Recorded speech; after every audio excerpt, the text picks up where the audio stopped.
Olá pessoal, Henrique falando. No momento de hoje nós vamos falar um pouco sobre o cérebro, a mente, a alma, o espírito, que como queiram chamar, né? Os estudos dos processos e dos fenômenos do cérebro e da mente, eles são extremamente complexos, têm uma tradição de pesquisa de mais de 300 anos, e toda essa tradição de pesquisa, por mais que a ciência tenha avançado, por mais que hoje nós temos a condição de entender dos processos de maneira ampla, ampliada e com muito mais profundidade, como jamais tivemos, nós ainda temos muito mais perguntas do que respostas quando tratamos do cérebro e da mente, da sua relação, da ligação entre o cérebro e a mente e da participação do corpo nesse processo. A gente vai no momento de hoje, debater de uma maneira profunda. É uma aula um pouco mais longa, é um momento de debate e discussão um pouco mais estruturado e mais longo, onde a gente vai ter a oportunidade de trabalhar de uma forma extremamente densa, profunda, mas completa. E o objetivo dessa aula é que ao final você esteja recheado de perguntas, recheado de questões, que abra a sua mente, que abra a sua percepção, para que você possa entender um pouco mais sobre quem somos nós, de que maneira a mente constrói a percepção que nós temos do mundo, de que forma os processos, os estudos das ciências da mente eles evoluíram, para que a gente possa ter a condição de oferecer para você um panorama bastante amplo sobre os processos mentais, sobre os fenômenos da neuropsicologia, sobre os fenômenos das neurociências, sobre os processos da psicologia. E esse debate que é interminável, que é um debate fenomenal, belíssimo, extremamente antigo, que é a relação mente, cérebro, corpo. Nós vamos hoje discutir a partir de uma técnica, que é uma técnica que eu gosto muito de usar. Essa aula ela nasceu há aproximadamente 12 anos atrás, em 2008 mais ou menos, onde eu comecei a estudar e a pesquisar de maneira profunda os fenômenos da mente e os processos de mente-cérebro no meu antigo grupo de pesquisa, Mente, Cérebro e Saúde Mental.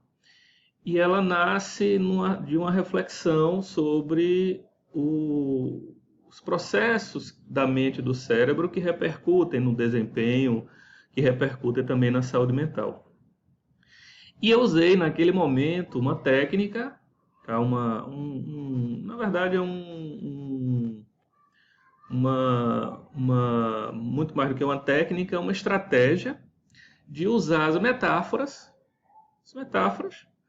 para discutir os fenômenos da mente e do cérebro. Eu vou explicar nessa aula o porquê. O curso foi um sucesso, já tenho mais de 15 turmas que eu ministrei essa aula que eu venho falando de metáforas. O curso, atualmente, eu digo que ela está na sua quinta versão, muito mais completa, muito mais estruturada, muito mais desenvolvida. E leva a gente a pensar sobre quem somos nós, sobre várias perspectivas, sobre vários processos. E usando uma figura de linguagem, usando um método que a gente usa modelos e um conjunto de modelagens, utilizando as metáforas para poder explicar adequadamente os processos da mente e do cérebro. E a partir dessas explicações, a partir da capacidade que nós temos de apresentar e oferecer para você uma visão clara, profunda, atual, didática sobre a mente e o cérebro, isso vai responder algumas perguntas, algumas questões que você tem, mas vai gerar muitas outras. É assim que a ciência avança. Nós somos feitos de uma curiosidade, nós somos, de forma geral, nós cientistas somos afeitos a uma curiosidade científica que ela é extremamente profunda, densa, e a nossa tentativa de entendimento e de representação dos fenômenos que envolvem o universo, a mente, o cérebro, ela é inesgotável. Então, seja muito bem-vindo para que a gente possa entender nesse momento o que é mente, o que é cérebro, de que maneira esses processos eles participam da nossa vida e, sobretudo, para que a gente possa também ter a condição de termos muitas, mas muitas questões acerca dos processos de saúde mental, de adoecimento psíquico, dos próprios processos da psicologia, e a gente possa ter a condição de trabalhar, de entender esses processos, né, a partir do momento que a gente vai avançando na compreensão dos fenômenos da mente. Então, vamos ao a nossa apresentação. Então, os processos da mente, cérebro, do corpo e da alma, elas são questões que nos encantam e que nós temos uma tradição gigantesca de pesquisa tratando sobre os fenômenos que envolvem, sobretudo, mente, cérebro, corpo, e também o debate, a discussão, tanto na religião como nas ciências da religião, assim como na psicologia e em ciências afins, um debate muito profundo, muito antigo sobre alma, espírito. No começo, quando nós começamos a estudar os fenômenos da mente, nós chamávamos os processos mentais de processos da alma. Com o passar do tempo, tivemos a necessidade de entender isso de um ponto de vista mais aprofundado, mais científico. Abandonamos na ciência a denominação alma e espírito, deixamos para a religião tratar, discutir, falar sobre alma e espírito, e passamos a trabalhar com os fenômenos mentais. Sobretudo na psicologia, esse conceito ele muda e nós passamos a chamar o que antigamente nós chamávamos de alma e de espírito de processos da mente. E que implicações isso tem? Qual é a distinção específica entre cérebro, corpo, alma, espírito? De que maneira a gente tem a condição de representar, os processos psíquicos? O corpo tem memória? Ou, na verdade, todos os processos cognitivos da mente estão dentro do cérebro? Existe alguma coisa fora da mente e do cérebro? Ou seja, a antiga denominação que nós dávamos para o espírito, para a alma, ela, de certa forma, ela está presente aonde? Se ela não faz parte da mente e do cérebro, onde é que ela se localiza? De que maneira ela está organizada, ela está estruturada? Essa aula é uma oportunidade de nós debatermos isso tudo a partir de um conjunto amplo de paradigmas que envolve hoje o debate científico sobre mente, cérebro, corpo, e nós vamos utilizar as metáforas para que a gente possa entender, para que fique mais claro, para que a gente possa ter a condição de entendermos cérebro, mente e corpo a partir de um conjunto de modelos mentais, ou seja, de metáforas, imagens, de figuras que ficam apresentadas na nossa cabeça e que muitas vezes elas são inconscientes. Mas todas as pessoas, sobretudo as que trabalham com a parte que envolve o desenvolvimento de pessoas, a psicologia, que trabalham com o fenômeno da mente de forma geral, elas têm um posicionamento, elas têm uma crença sobre quem somos nós. Elas têm um posicionamento, uma imagem sobre mente, cérebro, corpo. Só que muitas vezes essa imagem não é clara. Essa imagem não é explícita, ela é implícita, mas ela guia fortemente o comportamento da pessoa na direção de aprender e de entender esses determinados modelos. E na aula de hoje nós vamos estar trazendo para vocês esse conteúdo, esse conceito, para que a gente possa apresentar o que é mente, cérebro e corpo, explicitando essas metáforas que provavelmente estão na sua mente, na sua cabeça, e você nem sabe que estão. E se você é cientista, se você é pesquisador, muitas vezes esses modelos eles reprimem, eles direcionam a sua percepção. Mesmo em pesquisas que são experimentais, você deixa de enxergar. Por quê? Porque essas metáforas, elas viram metáforas mortas, elas viram metáforas que elas ficam presas na nossa imaginação, no nosso aparelho cognitivo, e por conta de passarmos a ter certezas inconscientes sobre determinados fenômenos e processos, nós não percebemos a riqueza e os processos que envolvem a mente e o cérebro. Eu tenho mais de 25 anos que eu estudo a mente, o cérebro, o comportamento, doença mental, e quanto mais eu estudo, mais eu tenho perguntas. E essa aula é um convite para que você também seja como eu, fique cheio de perguntas e também de muito mais respostas do que o que você tem hoje. Então, um dos processos mais interessantes ao tratarmos os processos da mente e do cérebro, dos processos mais marcantes que nós temos ao discutir a mente através de metáforas, é que o debate e a discussão sobre as metáforas, ele é um debate assentado em muitas áreas que são grandes áreas hoje da ciência, como as neurociências, as ciências cognitivas, a inteligência artificial, a filosofia da mente. E, lógico, uma discussão tão importante, tão central no mundo, não só na ciência, como a discussão da mente e do cérebro, do espírito, da alma, do nosso corpo, ela não pode ficar somente no âmbito da ciência. Então, participam desse debate as pessoas que trabalham com arte, com tecnologia, né? Assim como as pessoas que trabalham com as ciências da religião e com a própria religião. Então, nós vamos entender a mente a partir das metáforas que a constituem. Mas antes da gente entender quais são as principais metáforas e como a mente é formada, o que é mente, como é que essa mente ela é estruturada, nós precisamos entender três conceitos. Então, eu vou partir essa aula em três fases. A primeira, nós vamos discutir um pouco sobre a mente e o cérebro na ciência hoje. A segunda parte da aula eu vou discutir o que são metáforas, de que maneira a metáfora está presente no nosso dia a dia e o que são metáforas. Fazer uma discussão centrada na filosofia da mente sobre o que são metáforas. E na terceira parte da aula nós vamos apresentar como essas metáforas, a ciência, participam e ilustram, explicitam determinadas posições sobre a mente, o cérebro e o comportamento. Essa aula é um panorama. A gente vai dar uma visão geral, a gente vai ter a possibilidade de percorrer um amplo espectro de processos que envolvem a mente e o cérebro. Espero poder ajudar as pessoas que estão trabalhando com a mente, com o cérebro, com o comportamento, trazendo para vocês uma série de estudos de pessoas que trabalharam, né, nos mais diversos campos com os processos que envolvem a mente e o cérebro. Primeira coisa importante, o estudo sobre a mente e o cérebro, ele é um estudo que nós tivemos a possibilidade de ter e de desenvolver ao longo de uma tradição de pesquisa extremamente complexa, ampla, longa, né?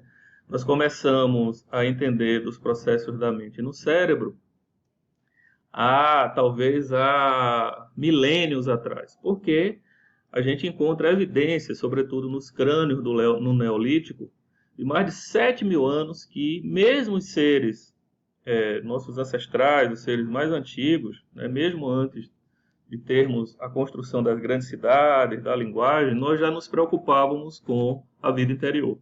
Foram encontrados um conjunto de crânios, né, com buracos, com trepanação, e esses crânios, eles eram a marca, né, que os nossos antepassados, eles tentavam explicar processos internos através do entendimento do nosso corpo.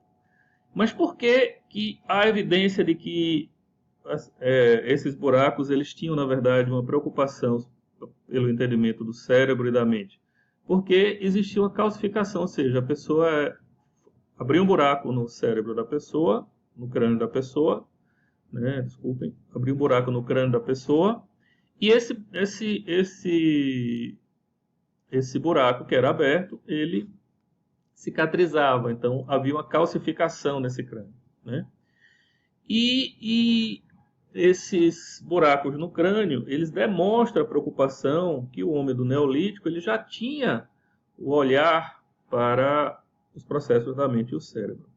Isso foi executado nas mais diferentes culturas, né? As regras básicas de comportamento religiosa depois desse período, né, na Idade Antiga, elas evoluem, mas a gente continua explicando os processos da mente e do cérebro, mas a partir de termos místicos e de termos religiosos, né?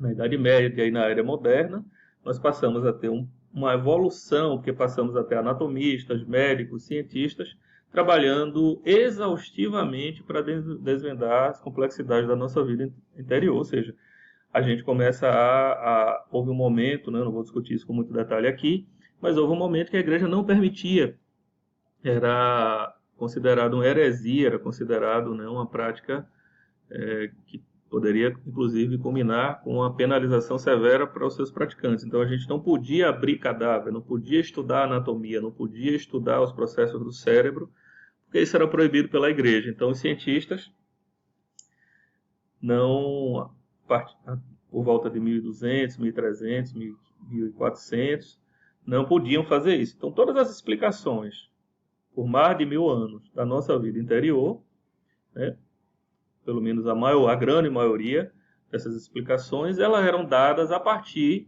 de explicações animistas, a partir de explicações místicas. A partir do momento que a ciência começa a se desenvolver, a se reorganizar, a se reestruturar, nós passamos a ter a possibilidade de estudar esses processos de uma maneira científica. E o estudo científico nos possibilitou que abríssemos os corpos, né, e que a gente pudesse ter a capacidade de estudar a mente e o cérebro de uma maneira científica. Esses estudos, a partir de mais ou menos 1500, 1600, eles se desenvolveram enormemente, e atualmente os estudos da mente e do cérebro ocupam um lugar de extremo destaque em toda a ciência e possui, claro, um interesse crescente que, na minha opinião, não vai parar nunca. Quanto mais passamos a entender a mente e o cérebro, mais entendemos quem somos nós, mais podemos criar, inovar, desenvolver pessoas, ensinar, né? E por que isso? Porque a gente usa os processos e estudos da mente e do cérebro para uma centena de atividades, se não todas. A grande maioria dos processos que nós utilizamos dependem. Então aí vai um estímulo para os psicólogos que estão assistindo a minha aula. Então a psicologia está presente em todas as atmosferas da nossa vida. Onde tiver um coração batendo, há necessidade de entendermos sobre o que ocorre por trás desse coração batendo e o que faz essa pessoa aprender mais, estudar melhor, né? Usamos, né, em atividades intelectuais, usamos em atividades de jogos, né, para jogar, raciocinar, pensar, tocar, ouvir, né, atividades criativas, na diversão, no entretenimento, nas atividades que envolvem as crenças, né, nas atividades religiosas, nas atividades que envolvem o cuidado, nas atividades que envolvem a vida das famílias, nas tarefas familiares. Nós também usamos os processos da mente e o cérebro, nos processos de trabalho, nos processos de liderança, de decisão, também nos processos de comunicação e nos relacionamentos, nas atividades grupais. Claro, na expressão do sentimento, das sensações, nas expressões dos nossos principais processos cognitivos, emocionais, nos processos de memória. E, lógico, nós usamos a mente e o cérebro também na ciência, para descrever, para compreender, prever e explicar o comportamento. E isso faz com que essa relação que nós temos entre o que estudamos e a utilização dele para poder revelar, ele cria uma complexidade a mais, uma dificuldade que muitas vezes é como se nós estivéssemos falando sobre uma coisa de dentro dela. Ou seja, é difícil para o cientista que não tem um treino adequado se distanciar, mesmo para quem tem um treino adequado já é difícil, se distanciar dos processos mentais para falar adequadamente da mente. E é por isso que a gente encontra tantos cientistas de alto nível, tá? Pessoas de elevada formação científica, presos dentro dos seus paradigmas, presos dentro dos seus modelos de entendimento e de interpretação da mente e do cérebro. É extremamente complexo essa capacidade que nós devemos ter de, ao explicar, ao tentar compreender o cérebro, nos distanciarmos daquilo que nós estamos realizando. Há um trabalho enorme dos antropólogos, dos psicólogos, dos médicos, dos neurocientistas, de conseguir fazer essa tarefa de maneira adequada. Claro, hoje, com as técnicas computacionais, com os programas, com a inteligência artificial, nós conseguimos avançar muito. Assim como com o avanço das teorias da comunicação, da própria filosofia, dos modelos e das pesquisas que ocorreram na psicologia, nós conseguimos explicar um conjunto de processos que eram assim, inimagináveis alguns anos atrás, né?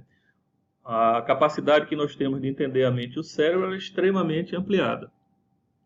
Entretanto, mesmo com todo esse avanço, vamos fazer uma oração de humildade, vamos fazer um voto de humildade, que não é um voto de humildade só meu, é de importantes cientistas, de importantes escritores, de importantes, vamos dizer assim, cientistas que trabalharam com a mente, o cérebro e o comportamento. O Pinker, né, o Gardner, o Damasio, e um conjunto extremamente amplo de cientistas que falam que, apesar de estudar há mais de 200, 300, 400 anos, nós ainda não temos a condição de ter explicações adequadas sobre a mente e o cérebro. Ou seja, nós não temos ainda o entendimento que nós temos do cérebro e da mente, nem de longe como a gente tem o entendimento de como o corpo funciona.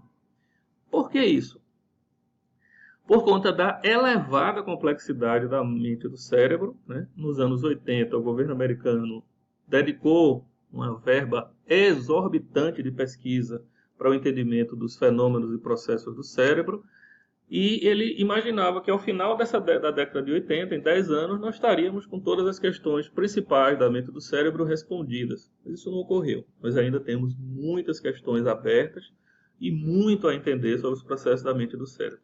Recentemente nós fizemos um avanço enorme, por conta da infinidade de livros e de materiais que ocorreram explicando a mente e o cérebro. E o objetivo dessa aula é fazer uma síntese, é mostrar para vocês um pouquinho dessas coisas, um pouquinho de cada, né, evidentemente com o tempo limitado, a gente vai fazer uma síntese bastante panorâmica.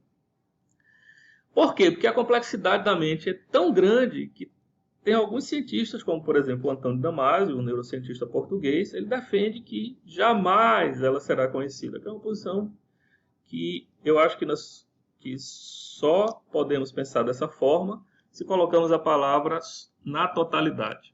Ou seja, eu acho que o Damasio ele tem razão, mas só se ressaltarmos, como ele ressalta, a palavra totalmente. Talvez totalmente a gente não venha conhecer nunca. Por quê? Porque ela também está em mudança. A mente também, os processos mentais estão em evolução. À medida que a gente vai entendendo, vai surgindo coisa nova, porque ela não está parada no tempo e no espaço. Os processos da mente e do cérebro estão em constante movimento, né? O cérebro evolui. Por isso que alguns cientistas adotam uma posição mais fortemente chamada de posição misteriana da mente. Sobretudo Chomsky acredita que os processos da ciência eles podem ser divididos em problemas e mistérios. Problemas, a gente pode não saber a solução, mas a gente tem insight. Nós acumulamos conhecimento sobre os problemas. A gente tem uma vaga ideia do que buscamos. Ou seja, a ciência está estruturada em torno de perguntas. E essas perguntas são estruturadas em torno de problemas. E os mistérios? Com os mistérios, nós ficamos perplexos e maravilhados. A gente não tem ideia de como seria essa explicação e muitas vezes a gente não imagina como devemos desvendar o mistério. E muitas vezes a ciência ela esteve presa quando se fala sobre a explicação da mente e do cérebro dentro de uma posição misteriana. Não sabia como enfrentar, como resolver, sobre que estratégias nós poderíamos oferecer luzes e representar bem o entendimento sobre os fenômenos da mente e do cérebro. E a posição misteriana é exatamente essa. A gente não imagina como desvendar a mente e a gente tem uma descrença total na explicação da mente. É uma posição de extrema humildade. Essa não é uma posição que eu acredite de todo. Eu acho que a gente tem que ter parcimônia, tem que ter humildade para trabalhar com a mente do cérebro, mas acredito que nós temos que desenvolver, por conta da não só relevante, mas extremamente relevante importância do entendimento da mente e dos cérebros para a reabilitação das pessoas, para o desenvolvimento de próteses, né? Para o desenvolvimento de um melhor desempenho em atividades intelectuais, para a qualidade de vida, para os processos da educação, do aprendizado. E a gente está exatamente nesse momento de mundo. Temos talvez centenas de milhares de milhões de materiais muito bem escritos, muito bem trabalhados, todos científicos falando sobre a mente e o cérebro. Ou seja, é como se o Chomsky ele tivesse acenado para a gente que, olha, não sofra, que a gente nunca vai entender totalmente. Então é importante você saber que em alguns momentos você vai ficar preso no enigma, né, e não vai conseguir adequadamente desenvolver um método, um modelo de pesquisa que consiga responder os seus problemas, né? Mas, felizmente, por conta da enorme interdisciplinaridade, pela quantidade de pessoas trabalhando com a mente e o cérebro, nós estamos cada vez mais próximos de entender, de explicar e de transformar esse mistério em problemas de pesquisa e nos darmos conta dele. Muitas áreas trabalham de forma disciplinar no entendimento da mente e do cérebro. Por exemplo, a filosofia da mente, a educação, processos de aprendizagem, a psicologia, nos processos de tratamento clínico, nos processos de trabalho, isso é muito amplo. Na medicina, no entendimento dos processos das neurociências, da neurologia. Na biologia, no entendimento dos processos biológicos que envolvem a formação da mente e a sua relação com o cérebro. A física, Henrique, sim, a física. No entendimento de processos, né, alterados e que são processos que emergem complexidade, caos, ou seja, a física ela participa. No meu curso de doutorado, eu tive 2 disciplinas que eu fiz na física, e essas disciplinas, uma delas de sistema complexo, uma grande parte do departamento de física da Universidade Federal estava dedicado ao estudo dos processos de complexidade, dos processos de caos, pautado em sistemas complexos, que envolvia a mente e o cérebro. Então, isso é um papo de físico hoje também, né? Sobretudo no estudo das redes sociais, sobretudo nas complexidades de rede e um conjunto de processos mais amplos. A química, claro, para entender os marcadores, né? Sobretudo, eu estou atualmente, como eu tenho falado para vocês, atualmente eu tenho feito pesquisa e vivendo, morando aqui em Washington, e aqui nós temos uma rede enorme de empresas de biotecnologia, todas elas dedicadas ao estudo da bioquímica, dos processos químicos que envolvem as doenças, né? Câncer, e a participação dos processos da mente, do cérebro nisso é vital. Na outra universidade que eu trabalhava, na Universidade de British Columbia, em Vancouver, também nós tivemos uma centralidade tão grande que foi criado um grande campus para estudo da mente e do cérebro, com profissionais das mais distintas áreas, um prédio inteiro, só que criado dentro de um paradigma não disciplinar. Cheguei a participar e aí olhar as salas que estavam sendo abertas lá e tudo mais. E até hoje eu tenho um certo relacionamento com os pesquisadores de lá. Então é uma área extremamente densa, importante, ampla, né? Onde você tem a participação da química, não só para gerar medicamentos, mas também para que você entenda toda a bioquímica presente na memória, toda a bioquímica presente nos mecanismos de aprendizado, né? A engenharia com o desenvolvimento de processos mecânicos que envolvam, né, a modelagem da mente e do cérebro, ela se junta com a informática nessa tarefa, né, a famosa criação de robôs, de aparatos, de tecnologia que envolva, né, tecnologia de 3D, tecnologia que vão para a mente, para o sistema computacional de robôs, assim como na modelagem computacional dos processos da mente e do cérebro. A informática participa pesadamente. E a antropologia, né, que sempre esteve presente para que pudéssemos entender os diferentes tipos de mente, as diferentes formações da mente e do cérebro. Interessante que cada uma dessas disciplinas começa trabalhando de maneira mais disciplinar dentro dos seus departamentos e a gente começa a ter a necessidade, a certeza hoje que precisamos interagir. Passamos a criar pontes de ligação entre essas disciplinas, formando modelos mais interdisciplinares, ou seja, 2 disciplinas trabalhando juntas, 3 disciplinas trabalhando juntas, né? E, claro, dentro das próprias áreas, passaram a surgir também áreas de especialidade, né?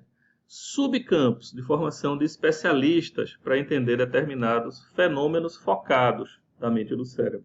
Na psicologia, por exemplo, nós temos muitas áreas de especialista. A psicologia organizacional ou empresarial, que vai estar dedicada ao entendimento da vida empresarial. A psicometria, que vai estar dedicada aos processos de medição da mente e do cérebro. A neuropsicologia, que vai estar dedicada aos processos biológicos do cérebro e como esse cérebro cria os modelos de mente, de aprendizagem, de cognição, de comportamento, e assim sucessivamente. Cada uma dessas áreas tem também as suas especialidades. Na filosofia, a filosofia da mente, né? E assim por diante, né? A física da complexidade, a física dos sistemas complexos, né? Vão estudar determinados processos que repercutem, né, na mente e no cérebro. Entretanto, com o avançar das pesquisas e dos estudos, essas áreas elas passaram não só a desenvolver uma ligação entre uma e outra, elas passaram a desenvolver um conjunto de relações complexas entre todas essas áreas. Ou seja, elas passaram a trabalhar não só interdisciplinar, mas de maneira transdisciplinar, né? Transcendendo totalmente os limites disciplinares. E passamos a ter departamentos que formavam grandes redes entre diversos pesquisadores de diversos campos. Por exemplo, eu já tive a oportunidade de, ao estudar a mente, o cérebro e o comportamento, de trabalhar com médicos, de trabalhar com físicos, de trabalhar com engenheiros, de trabalhar com pessoas que estão no campo da sustentabilidade, de trabalhar com bioquímicos, de trabalhar com antropólogos. Aliás, eu tive várias aulas e várias interações, né, que eu dividi com antropólogos. E, lógico, com os psicólogos, né? A psicologia ela tem a condição de nos apresentar um panorama, e a ciência que talvez se dedique mais frontalmente a apresentar um panorama complexo e sofisticado sobre os fenômenos da mente e do cérebro. Mas nesses campos de ligação surgiram o que nós chamamos de grandes áreas de estudo: filosofia da mente, ciências cognitivas, neurociências, inteligência artificial. Muitas vezes essas áreas elas formaram ligações, elas têm uma relação mais direta com um campo mais disciplinar, mas à medida que, e algumas delas nasceram até dentro daquela determinada área, mas com a participação de novas pessoas e com as pessoas que estavam no departamento de filosofia, por exemplo, estudando processos da mente, ela foi se desenvolvendo como um grande campo científico, não só um campo dentro da filosofia, claro, predominantemente dentro da filosofia, mas você vai ver que os filósofos da mente, eles estudam materiais que estão na psicologia, eles estudam ciências cognitivas, né? Então, surgem essas 4 superdisciplinas, né? A filosofia da mente, as ciências cognitivas, as neurociências e a inteligência artificial. E essas 4 superdisciplinas, com as principais áreas da ciência, se dedicam ao entendimento e aos fenômenos da mente e do cérebro. E esse curso, essa aula de hoje, sobretudo, nós vamos utilizar dos mecanismos das metáforas para explicar esses campos. Claro que de uma maneira panorâmica, mas formando imagens, modelos mentais. Provavelmente você vai se identificar, né? Quem é você nessa história, ou seja, qual é o seu pensamento, o que é que você pensa sobre a mente e o cérebro. Para você, quem somos nós? O que é mente? O que é cérebro? Você vai perceber que mesmo as pessoas que que têm uma certa neutralidade, uma certa humildade e parcimônia, essas pessoas elas têm imagens mentais sobre a mente e o cérebro. Isso conduz não só a sua vida, mas como ela pensa os filhos, como ela pensa a saúde mental, como ela pensa a ciência, como ela pensa a evolução, né, dos processos que envolvem a mente e o cérebro. É central, né? Essa ideia ela não é uma ideia só minha, ela é uma ideia que ela já vem sendo trabalhada. O estudo e entendimento das metáforas tem uma tradição enorme na filosofia. A única coisa que eu estou utilizando aqui é usar esse recurso para despertar, né? Para fazer com que a gente tenha clareza, uma clareza científica, uma clareza epistêmica, né, filosófica, sobre o que pensamos sobre a mente e o cérebro. De forma que a gente possa nos aprofundar em algumas questões que são centrais, né, nas ciências cognitivas, na filosofia da mente, nas neurociências e na inteligência artificial, mas, sobretudo, criar uma integração entre essas áreas, criar uma integração entre esses campos. E essa é a capacidade que o pensamento nas metáforas nos permite. Que a gente possa pensar de maneira mais integrada, mais profunda, transformando determinados pensamentos que são inconscientes, que não estão claros para a gente, e pensamentos que são claros. À medida que ele se torna claro, muitos insights ocorrem, né? a gente chama que a metáfora que morreu, ou seja, aquele modelo que está lá dentro da nossa mente, ela se transforma numa metáfora viva novamente, né? Se transforma num novo modelo de interpretação dos processos mentais. Eu costumo dizer que nós temos, sobretudo, 5 posições epistêmicas da mente e do cérebro. Tá? A primeira posição é o monismo materialista. A pessoa acredita que a mente é somente uma abstração, né, que é produto do funcionamento do cérebro, que tem existência real. Sem cérebro não existe mente. Ou seja, as pessoas que estão assentadas no que eu chamo de monismo materialista, no que nós concebemos como monismo materialista, elas acreditam que o cérebro cria a mente. Sem cérebro não existe mente. Ou seja, todos os processos mentais, a inteligência, a cognição, pensamento, linguagem, motricidade, são processos que são criados e produzidos pelo cérebro.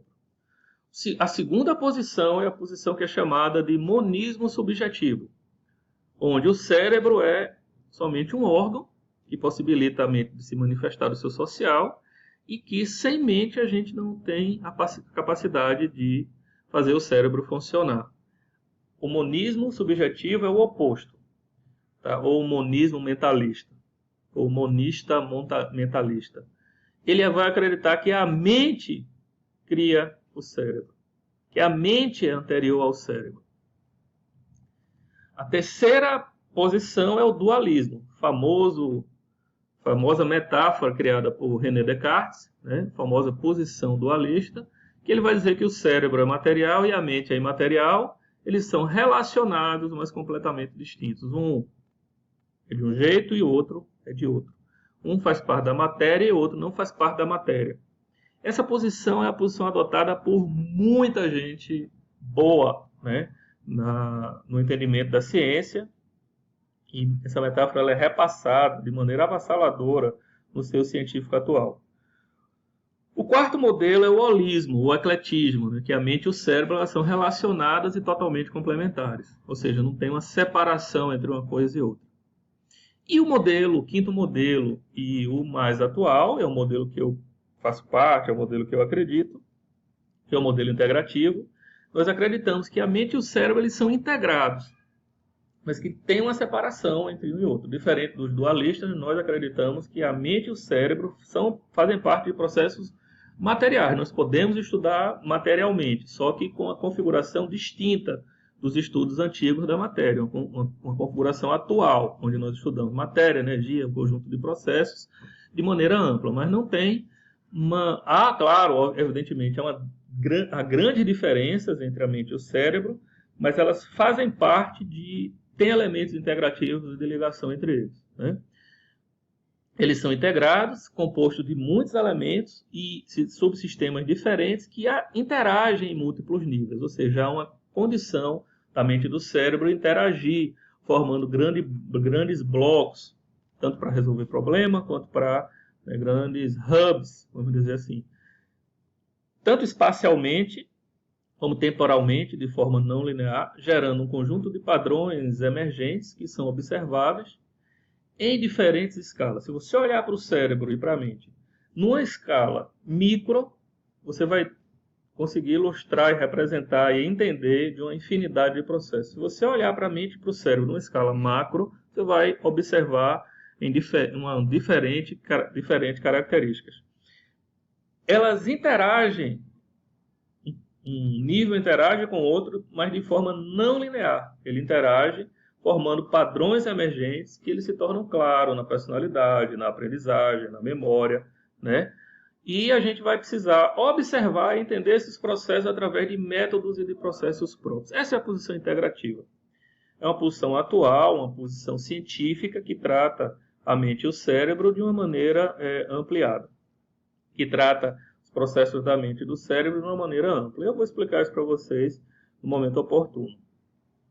Primeira coisa importante quando tratamos da mente e o cérebro. Tá? Ao entendermos a mente e o cérebro, nós temos que entender primeiro das dimensões da realidade e das implicações epistêmicas do entendimento dessas dimensões da realidade. né?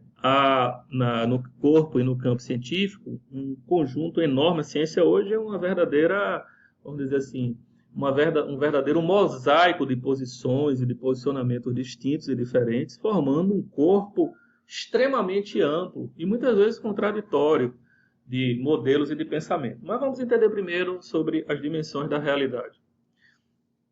A gente diz que um fenômeno está ancorado em uma dimensão quando ele tem, por exemplo, a capacidade de se mostrar somente um determinado contínuo nessa determinada dimensão. Nós dizemos que um fenômeno, que um processo tem duas dimensões quando ela tem um comportamento de um plano, ou seja, ela tem a altura e ela tem largura. Não somente largura, como os processos que estão assentados na primeira dimensão.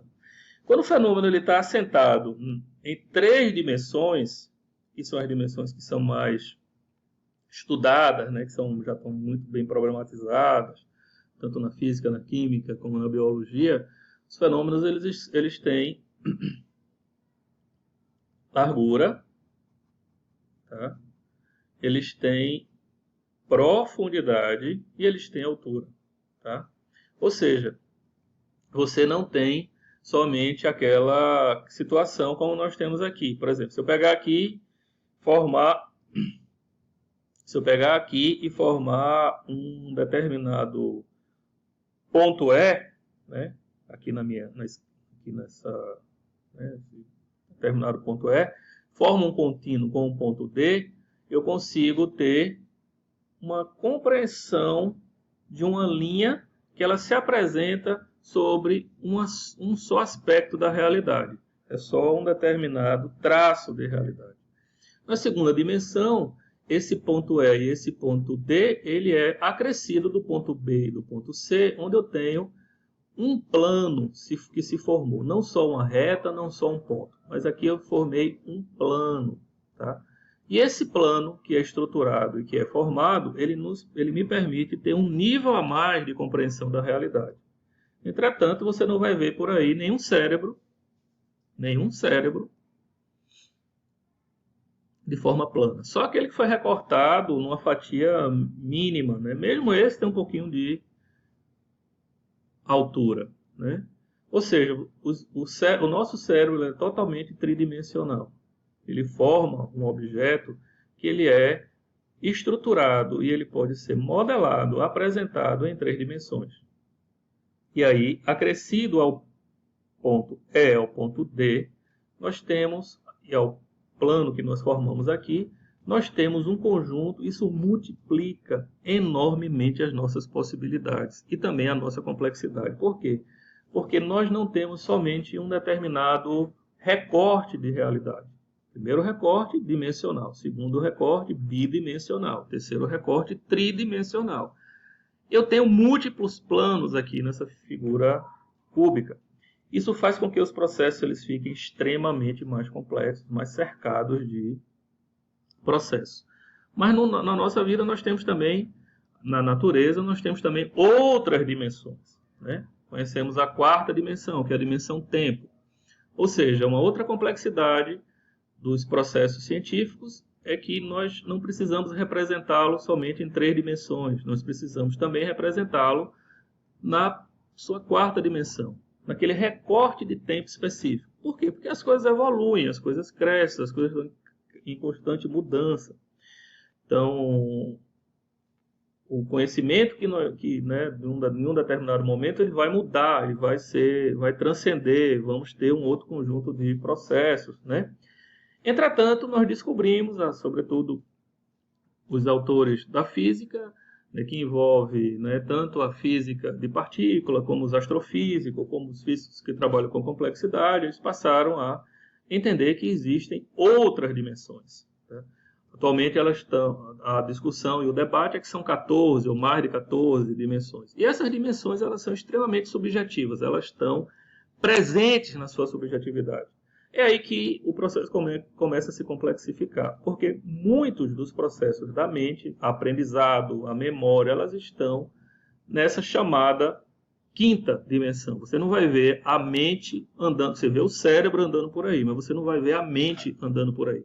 você não vai ver aprendizado daquela pessoa com existência real. Você vê, né, a manifestação do fenômeno, a pessoa aprendendo, a pessoa que sabia um pouco menos antes e agora sabe um pouco mais. Você vê o processo, mas você não vai ver materialmente. Você vê enquanto imagem na sua cabeça. Você enxerga a transição de tempo que a pessoa passou para levar do ponto A para o ponto B de aprendizado. Então, muitos processos eles estão ancorados em dimensões de realidade distintas. Muitos processos mentais estão ancorados em realidades distintas, em processos que ainda não temos uma clareza plena e certeza absoluta de como essas dimensões elas se comportam. Existem vários modelos para explicar, os modelos são belíssimos, eu vou tratar de alguns deles, né, de uma maneira clara, objetiva, mas há um grande debate científico ainda acerca deles. Mas sabemos que seja lá como funciona e de que maneira essa quinta, sexta, sétima, oitava dimensão funcione, muitos processos da mente e do cérebro, né, muito mais da mente, né, os processos de aprendizagem, os processos de imaginação, os processos cognitivos complexos, extrapsíquicos, transpessoais, estão assentados nessas dimensões. Né? Nós já entendemos um pouco como é que isso funciona. Não é um debate como tínhamos antes, que era um debate onde a gente ficava perdido. Tá? E aí é que vai a minha provocação. As pessoas que acreditam e que enxergam a vida, a natureza, seus processos, seus fenômenos a partir de um único ponto dimensional, ou é esquerda, ou é direita, ou é, né? São pessoas que têm, muito comumente, aí está sendo bastante falado, né, uma posição terraplanista. A Terra é plana, tem que é o que eu chamo de isomorfismo coletivo, institucional, normativo, coercitivo, mimético. Né? São as pessoas que vão no entendimento de que a realidade ela pode ser apresentada de maneira simplista. Vamos diminuir essa complexidade, eu não alcanço essa complexidade, eu não tenho a capacidade de abstrair sequer duas dimensões de realidade, então eu vou estar preso, né, no que eu chamo de isomorfismo coletivo. Né? Terraplanista, um isomorfismo institucional, as coisas têm que ser assim, é uma única realidade, é uma única certeza, são pessoas cercadas de certeza, muitas vezes de debate, de discussão cerceada. É impossível você discutir com a pessoa presa no que eu chamo de isomorfismo coletivo, porque ela vai enxergar aquele ponto de realidade, ela não acessa o plano, ela não é capaz de ter visitado sequer espacialmente, sequer de ter visto outros países, outra realidade, ela enxerga a realidade ali dentro daquele, e muitas vezes pertencendo à realidade familiar. Então, é uma pessoa extremamente aprisionada, ela não sabe, mas ela não tem liberdade.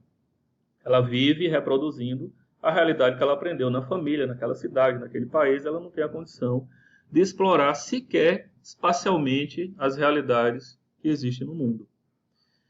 Segunda posição bidimensional é a posição dos eurocentristas, que tem uma centralização conceitual, uma verdade predominante, né? Uma verdade que muitas vezes ela se tornou única, né? Comum da aristocracia europeia. A Europa é o centro do mundo, as outras, né, no momento do descobrimento, as outras terras que não foram descobertas, elas ou não existem ou são cercadas de selvagens, de pessoas, né? Então, a aristocracia europeia, ela exportou essa visão de mundo, né? Uma visão de mundo eurocentrista, onde nós temos, eles conhecem a realidade um para os outros, mas eles se fecharam numa centralização conceitual.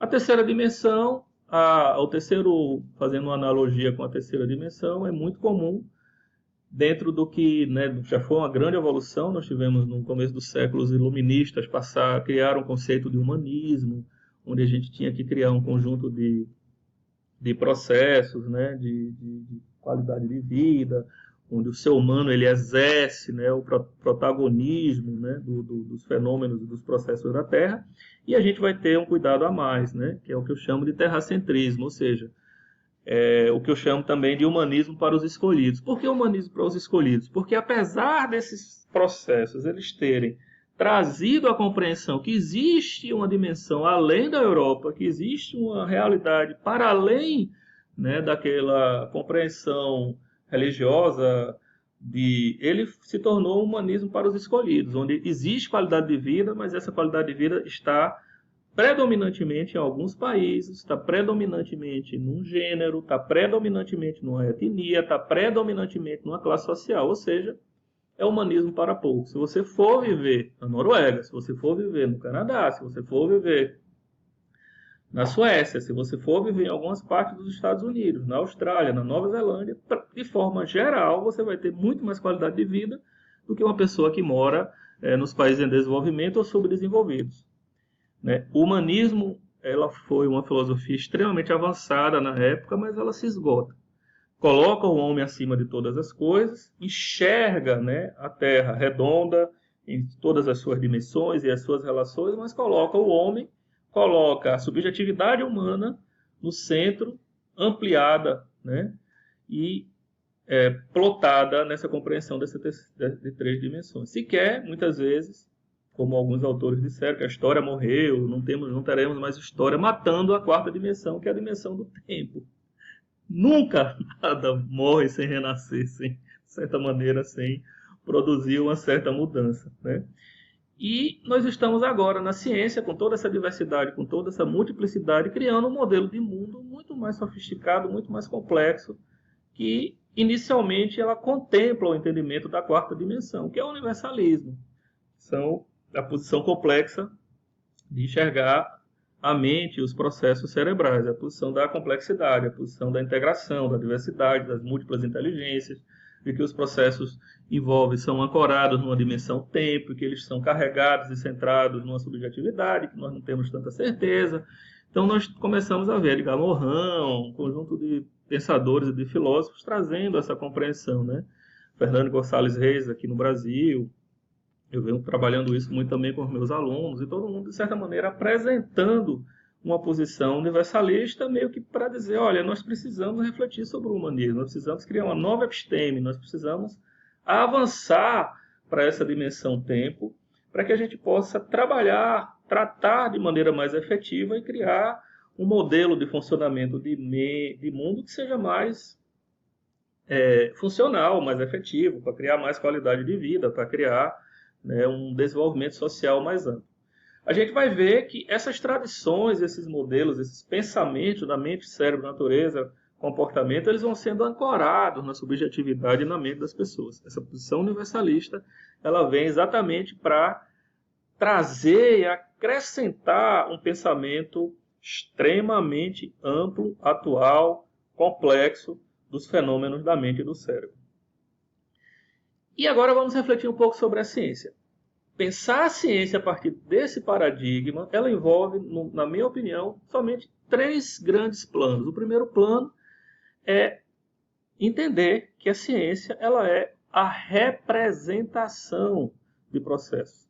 Entender que a primeira parte de uma ciência bem feita, a primeira parte é a capacidade que ela tem de representar bem, a partir de narrativas, de histórias, para se ancorar nessa dimensão do tempo, criar modelos, ideias, imaginação, né? Criar conceitos, com a sua capacidade de descrever, de criar conteúdo, de conceitualizar. Então, a ciência bem feita, ancorada no primeiro plano, é muito da ciência. Eu diria que talvez 98% da ciência feita no Brasil, com exceção de alguns departamentos que predominantemente não gostam de produzir ciência no primeiro plano, é feita nesse plano. Né? A gente já tem um avanço enorme de 15 anos para cá, de 20 anos para cá, né, nos centros científicos nacionais, mas ainda é muito pouco que ocorre, né, nos outros países. Por quê? Porque o segundo plano ele envolve a capacidade de comunicarmos. Então, ou seja, a gente vê muitas vezes os cientistas brasileiros com boas histórias, boas narrativas, mas eles ainda não pensaram em modelos de como comunicar adequadamente aquela narrativa. Faz isso na forma de um texto narrativo, que ele não colocou à prova.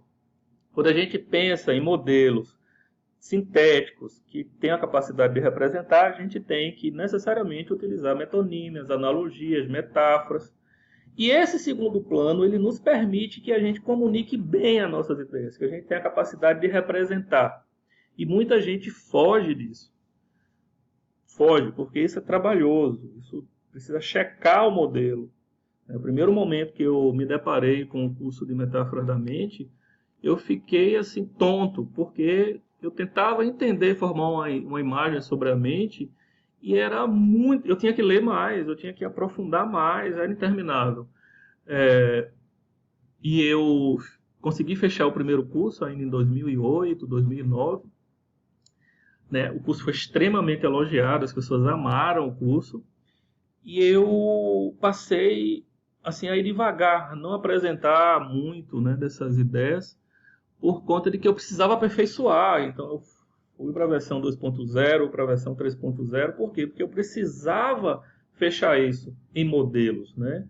Capacidade de representar isso através de metáforas, de boas metáforas, a partir de boas analogias, de bons modelos mesmo, né? Então, isso não é uma tarefa fácil quando a gente fala de uma temática tão complexa como a mente e o cérebro.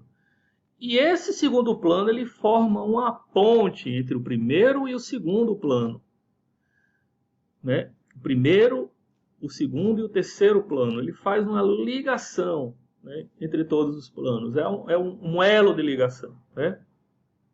E o terceiro plano eu chamo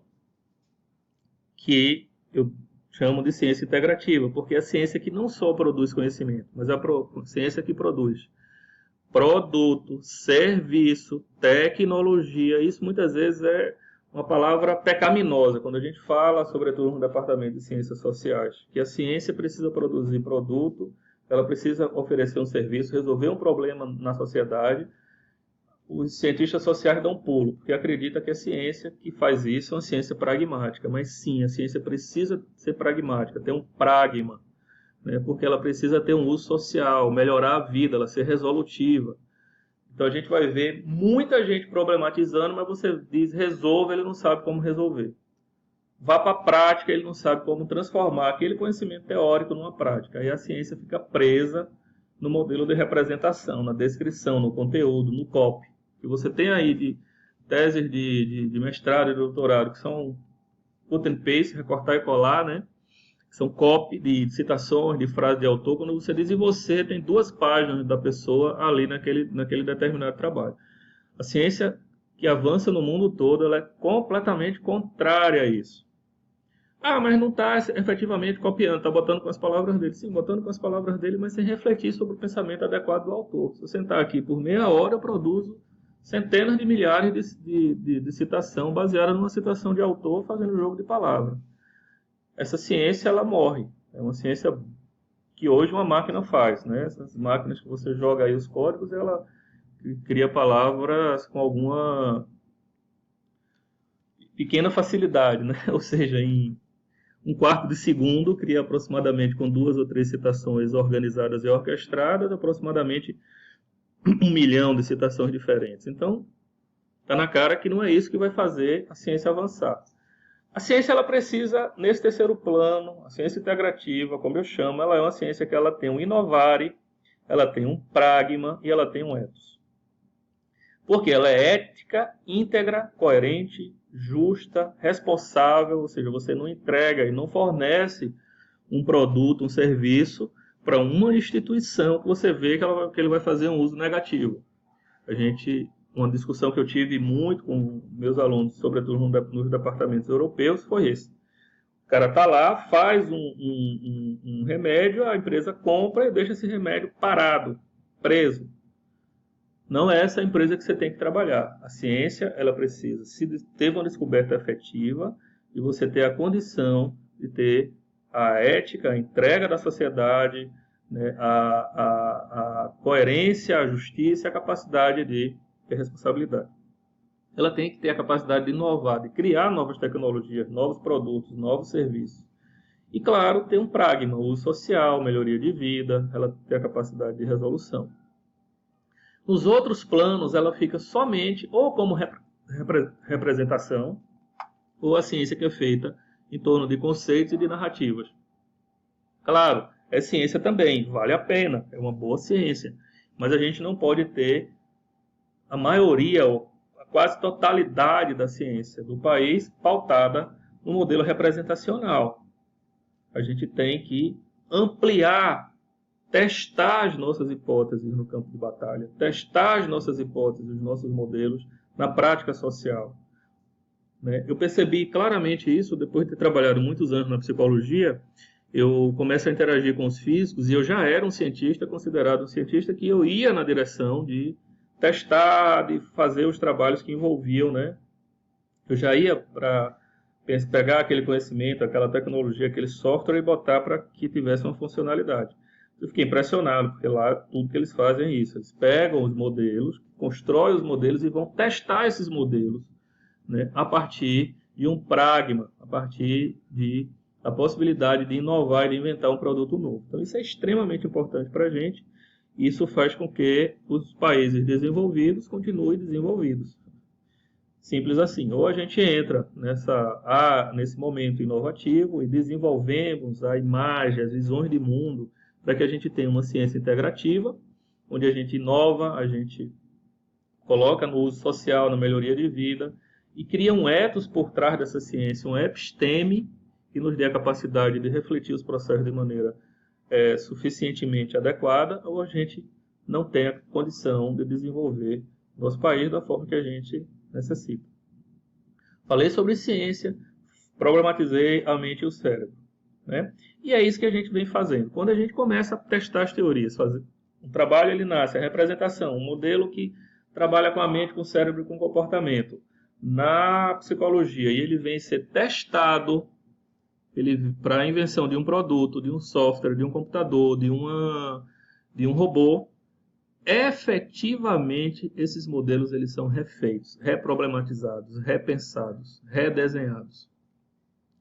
Eu costumo dizer que isso forma um modelo transdisciplinar, né? O estudo da mente e do cérebro hoje, ele não está só pautado na inteligência artificial, nas neurociências, na filosofia da mente e nas ciências cognitivas. Mas um plano cresceu, mas uma dimensão foi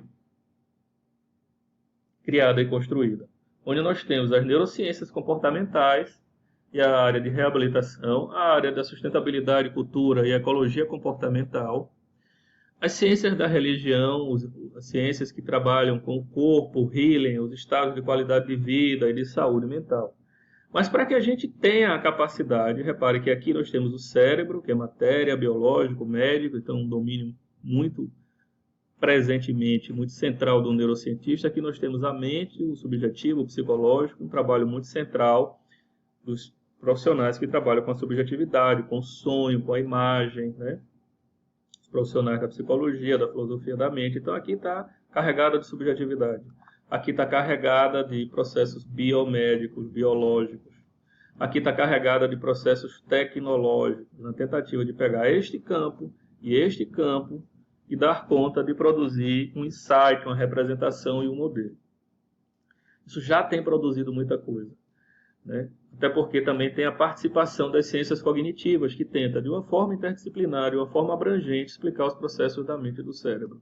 Entretanto, quando nós colocamos isso, por exemplo, é fácil você, às vezes, a palavra fácil também é verdade, mas é mais fácil você produzir um robô dentro do laboratório. Quando você coloca esse robô no campo de batalha, quando você coloca esse robô na prática social, ele deixa de ser funcional. Por quê? É fácil você fazer um mecanismo de novo, fácil não é bem a palavra, mas é mais fácil você fazer um robô que caminhe no plano do que um robô que caminhe em todos os ambientes da Terra. Então, assim, muitos modelos de robô que foram inicialmente inventados foi excelente. Quando o robô funciona muito bem no plano, tem um batentezinho de uma casa, ele consegue andar e passar. Mas quando você coloca no terreno árido, quando coloca o robô na diversidade de ambientes que nós temos no nosso planeta, nós passamos a apanhar muito na motricidade, no desempenho da performance desse robô. Nós ligamos muito bem a parte dos fios, porque entendemos das neurociências, entendemos os mecanismos do cérebro que levam à transmissão do sinal, entendemos como é que isso forma conceitos ampliados a partir dos estudos da psicologia, dos estados subjetivos, sintetizamos isso no campo que é chamado de ciências cognitivas, então nós sabemos como isso pode gerar um novo aprendizado, um novo recurso, o robô aprender alguma coisa, alguma rotina que seja micro, mas quando colocamos isso no cenário social, fracasso absoluto, esse robô caía, esse robô não funcionava, a coisa não ia para frente, então a gente passou a ter um bocado de problema para poder resolver essa brincadeira. Além do que, um conjunto de processos de outros campos passaram a ser descobertos, como, por exemplo, a neurociência comportamental e a reabilitação, né, que estuda um conjunto de processos neurocientíficos e que, quando ele se depara com essa junção entre neurociências e comportamento, a complexidade é tanta que ele passa a estudar, né, primatas, passa a estudar animais mais simples, né, moscas, para poder conseguir entender como é que o cérebro cria o comportamento. Então, a complexidade ele passa a ser ampliada quando você bota o contexto em jogo. A mesma coisa aqui, né? Passamos a ter um campo extremamente amplo de desenvolvimento a partir do momento que a gente bota o ambiente, o contexto, como mais uma dimensão. Então, ó, cérebro, a mente, o contexto ou o ambiente. Aqui surgiram um conjunto de grandes disciplinas, como a ciência que estuda a sustentabilidade, os processos de cultura, que não é mais só um bate-papo de antropólogo, mas é extremamente amplo, da ecologia comportamental, né? Aqui você tem um conjunto de processos que são ampliados. Ciência da religião, para estudar os estados mais alterados, mais transpessoais de consciência, que envolve a religião e que envolve também estados subjetivos superiores. Entretanto, para que a gente consiga dar conta desse plano, enxergar a mente de maneira adequada, como eu disse para vocês, nós precisamos acrescentar a dimensão tempo. Nós precisamos acrescentar outras dimensões para que possamos ter a imagem adequada do processo da mente e do cérebro. Só entender cérebro, mente, tecnologia e contexto é pouco para que a gente possa entender os estados e a enorme complexidade envolvida nos estudos da mente. O que é que nós precisamos fazer, Henrique? Então, nós precisamos pular a cerquinha. Não só estudar a dimensão tempo, mas entendermos de um conjunto de processos que habitam, né, e irmos para novos estilos representativos e imaginativos. Irmos para outras formas de metáforas. Entendermos os processos a partir de metáforas que são mais atuais. Abandonarmos as metáforas que são seculares, né, terraplanistas, humanismo para poucos, perdermos essa condição de encararmos os fenômenos, termos a coragem de realmente criar e de produzir um modelo de funcionamento de um mundo novo. Só posso dizer para vocês que aproximadamente alguns bilhões de pessoas dependem disso, né? Porque nós precisamos de uma ciência que seja prática, que seja funcional, que consiga gerar um modelo de vida, um estilo de vida que consiga dar conta de uma nova política, que está na cara que precisamos criar. A gente não pode ficar preso numa dicotomia bidimensional esquerda-direita. Nós precisamos criar um modelo sociopolítico que envolva uma ética que seja muito mais sofisticada.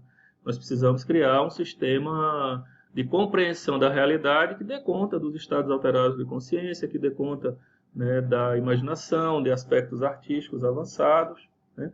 Precisamos criar uma compreensão que vá para a saúde coletiva de maneira ampliada, que consiga dar conta dos enormes processos que vão envolver os desafios da saúde coletiva nos próximos anos, né? Que a gente já está sentindo aí, o mundo caiu de joelhos agora, né?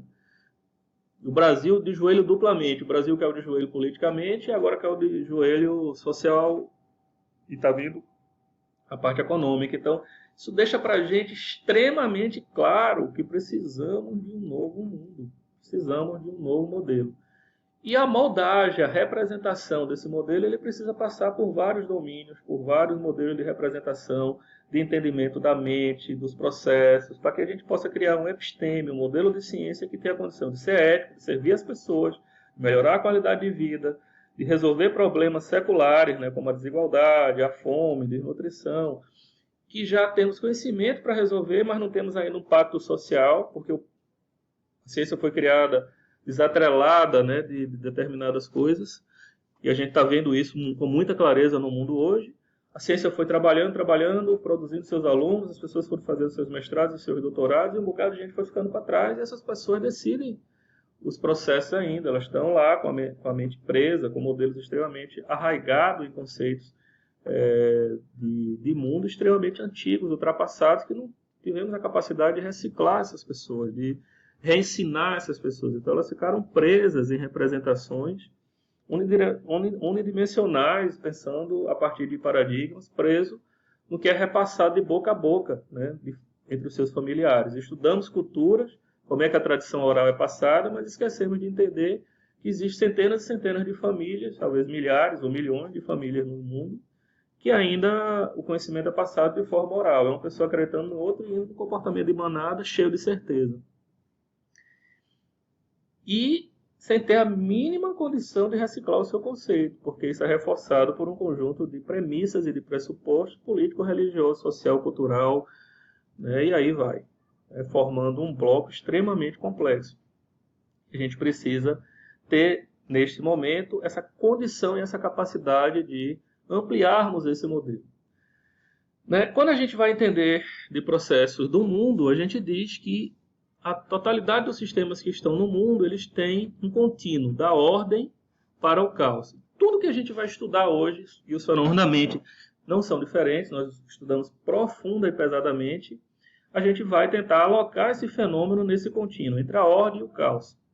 Só tem que, mais importante, ou tão importante quanto os fenômenos da ordem, que, por exemplo, estão presentes na medição da gravidade, tão importante quanto a ordem e o caos são os fenômenos onde emerge a complexidade. Por quê? A mente, o cérebro e o comportamento, a grande maioria dos comportamentos da mente e do cérebro, elas estão nessa zona complexa, né? Elas estão nessa zona. Claro. Mas, Henrique, o que é isso?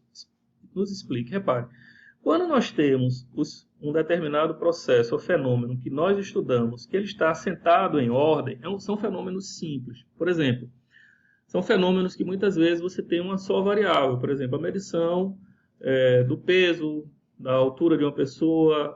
São fenômenos que eles são, vamos dizer assim, que dependem de leis com poucas variáveis, né? Por exemplo, para medir o peso de uma pessoa, só preciso saber de um conjunto de parâmetros bem pequeno e eu consigo dizer com muita exatidão, com muita certeza, se eu tiver uma balança muito bem calibrada, né, e científica, o peso de uma pessoa. Os fenômenos complexos não, você tem uma infinidade de variáveis, então você tem um outro pensamento.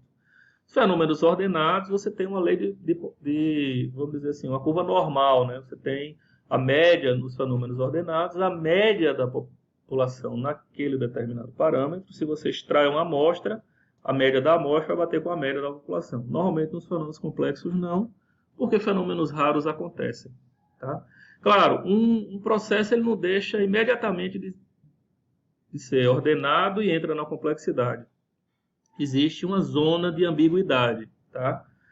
Que eu chamo zona de ambiguidade aqui 3, zona de ambiguidade 1, que é a zona de ambiguidade máxima, que aquele processo, aquele fenômeno ele está sentado na ordem, mas algumas moléculas são complexas, algumas outras estão no caos. Uma zona de ambiguidade 2, uma zona de ambiguidade 3, que está aqui entre a ordem e a complexidade, e uma zona de ambiguidade 4, que está aqui entre a complexidade e o caos.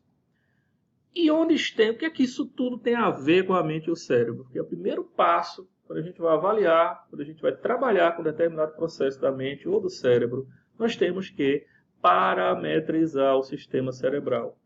E a partir, essa ciência ela já avançou, a partir do cálculo dos parâmetros do sistema, atualmente nós podemos dizer que quase a totalidade dos fenômenos e processos que já foram parametrizados, por exemplo, percepção humana, aprendizado, que envolve a alma, a mente, o cérebro e o comportamento, eles são fenômenos complexos. 90% deles são complexos. Alguns estão nessa zona aqui de ambiguidade proximal 4, alguns estão na zona do caos, fenômenos transpessoais, fenômenos que envolvem, né, intuição, estão em processos que, né, às vezes, curas milagrosas que ocorrem, né, em processos envolvendo a mente e o cérebro, estão aqui no caos. Mas a grande maioria são fenômenos complexos. E eles precisam ser estudados. Claro, alguns estão aqui, são fenômenos extremamente ambíguos, de difícil parametrização, de difícil entendimento. Mas a grande maioria desses fenômenos e desses processos estão aqui. São processos complexos. Tá? Existem processos que são um pouco mais simples, né? Quando a gente vai ver algumas funções do comportamento, a gente vai ver algumas leis que envolvem, eles estão aqui nessa zona de ambiguidade 3. Pouquíssimos processos são processos ordenados. E por que nós fracassamos tanto nos estudos da mente e do cérebro? Porque nós estudamos todos.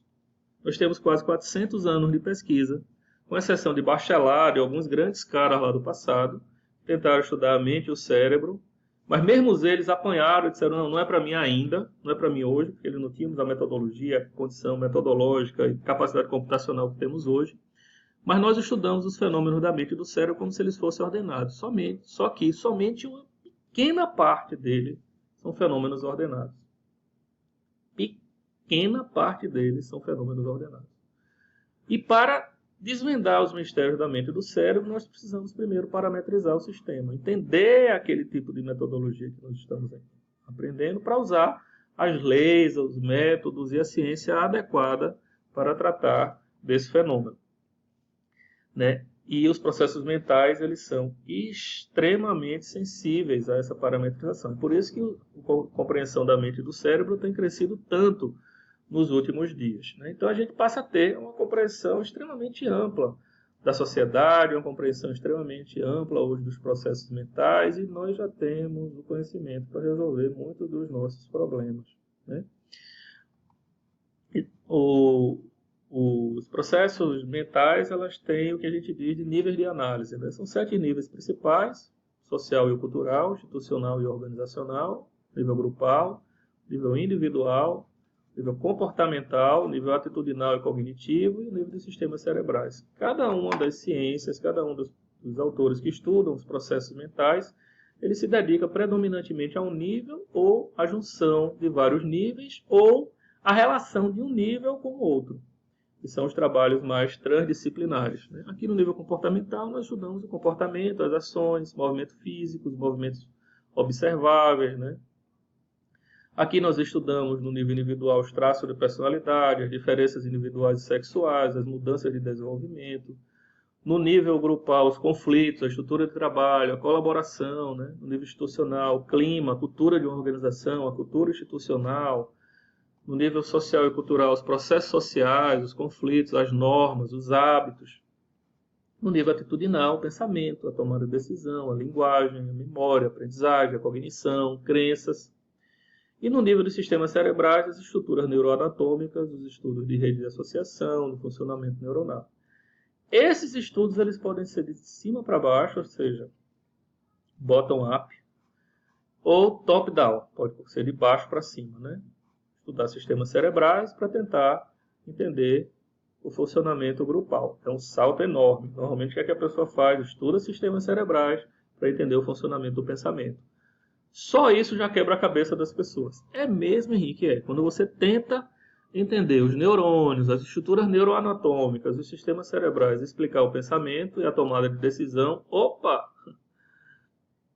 Porque nas metodologias antigas nós não tínhamos ainda os estudos que nos permitiam produzir essa ponte, produzir essa ligação. E atualmente nós temos, que é exatamente a metodologia da complexidade, através dos estudos das redes complexas, através dos estudos das modelagens computacionais, dos estudos de inteligência artificial.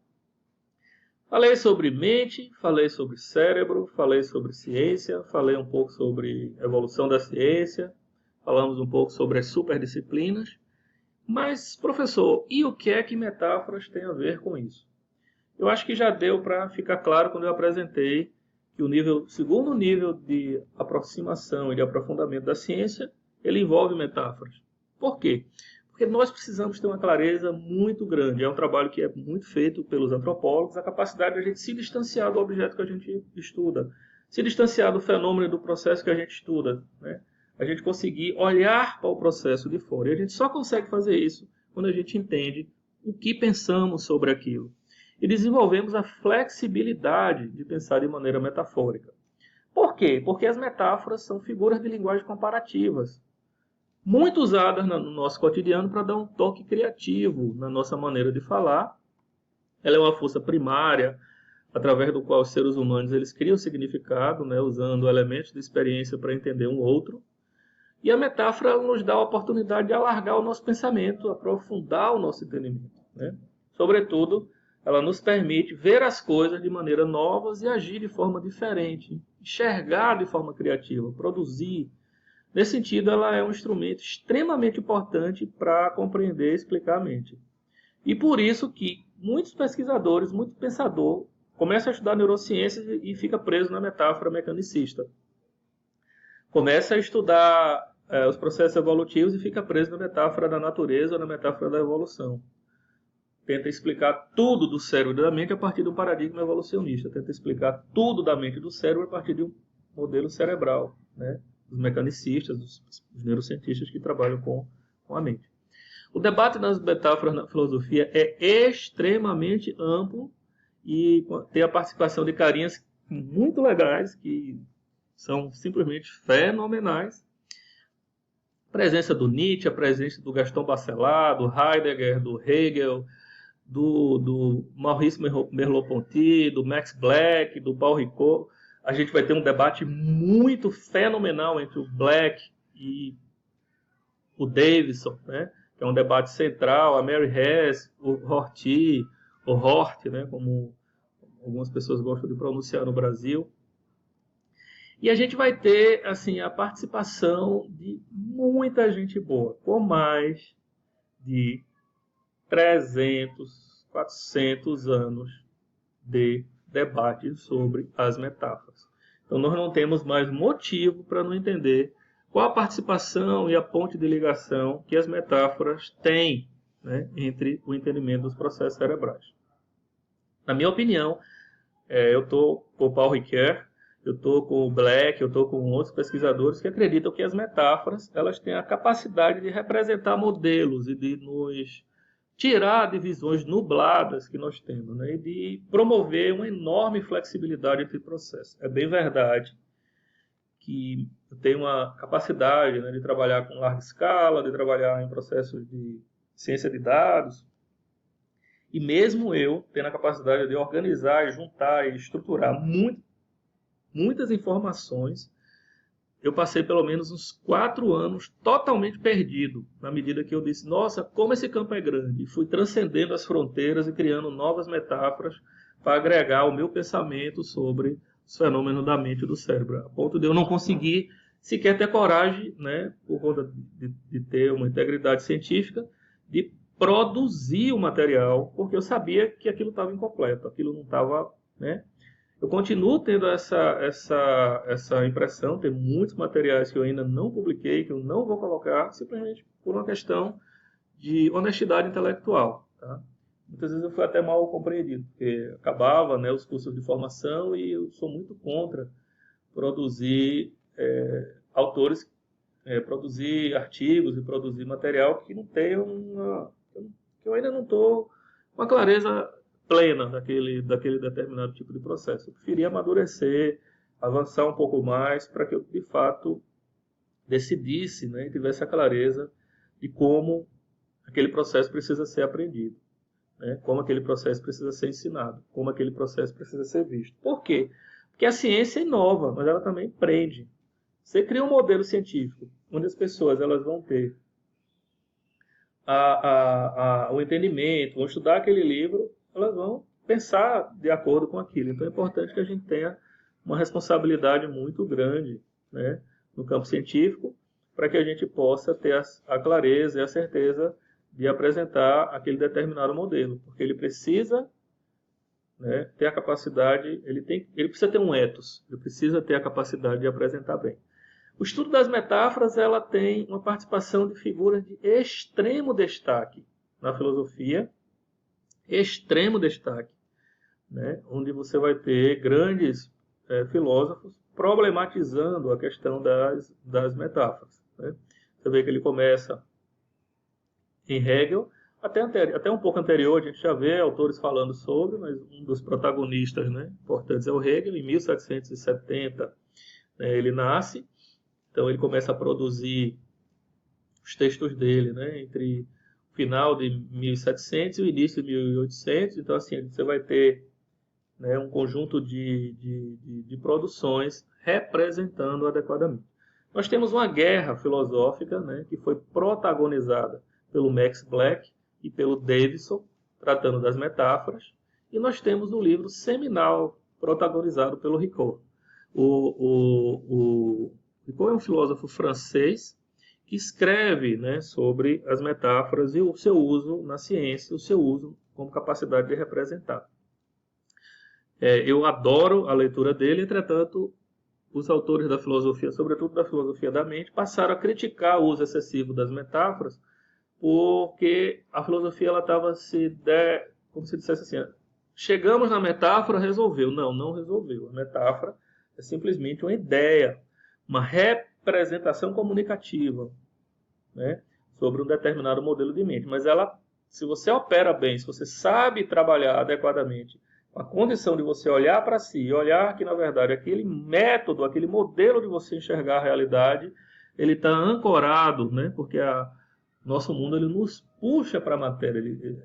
Nós somos seres encarnados, ou seja, nós estamos presentes no mundo material. Então, você cria um modelo mental e esse modelo ele vai tentar ser amarrado nessas 3 dimensões espaciais e nessa dimensão temporal, que é onde a gente vive, né?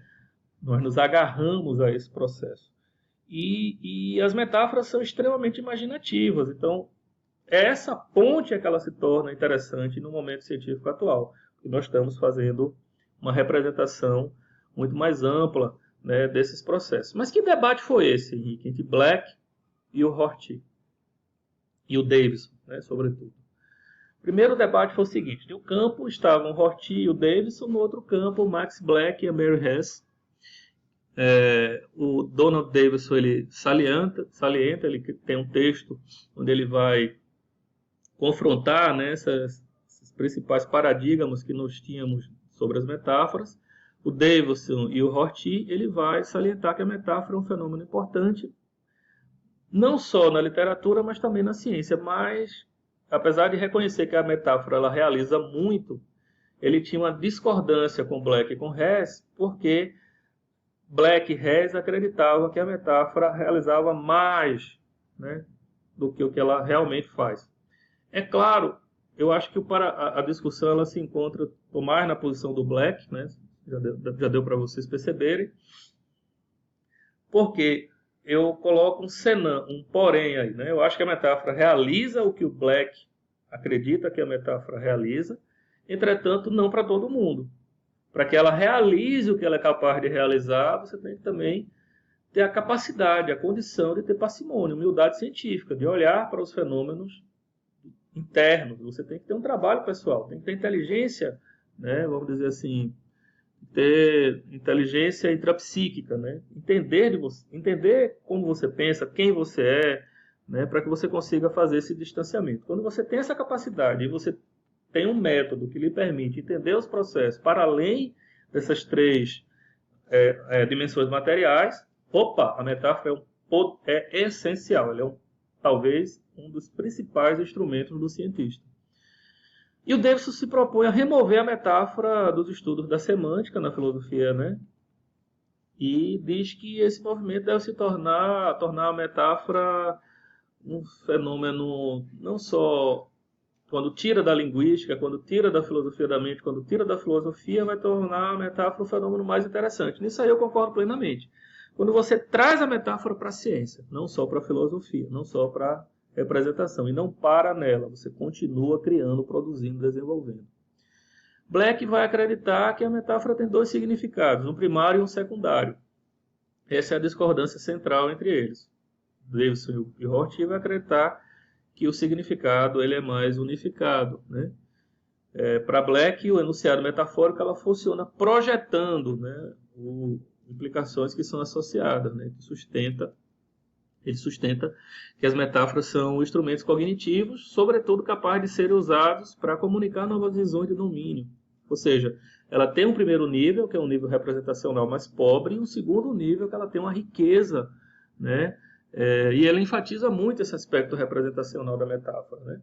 O ponto central de discordância reside na insistência que Max Black e Mary Hess eles têm no conteúdo cognitivo da metáfora. A metáfora é recheada de conteúdo cognitivo, enquanto os 2 primeiros negam isso.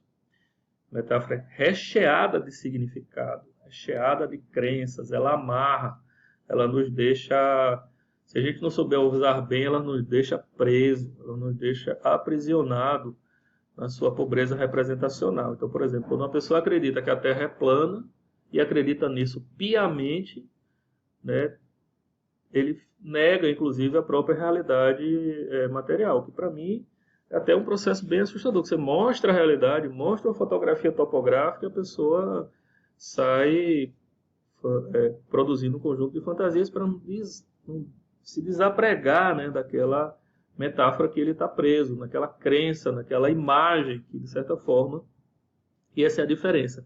Davidson e Rorty, por trabalhar mais com a linguagem, acreditam que a metáfora é uma linguagem.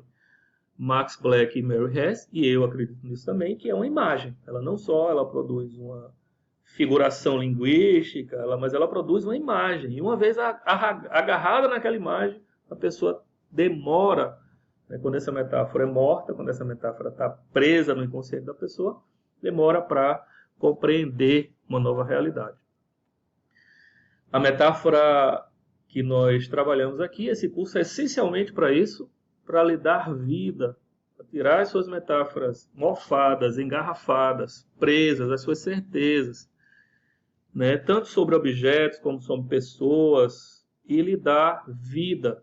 A metáfora é viva na medida em que ela é o princípio que revive a nossa percepção, que nós nos encantamos com nossos modelos representacionais do mundo, que nós tomamos consciência da nossa capacidade criativa, de ver o mundo de novo, né, de reentender os processos. Essa é uma frase belíssima do Ricoeur, uma frase que eu adoro, né? E nesse livro aqui ele escreve sobre a regra da metáfora.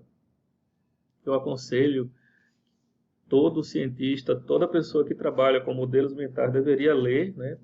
Toda pessoa que vai estar tentando entender a mente, o cérebro, o comportamento, deveria se dedicar ao seu estudo.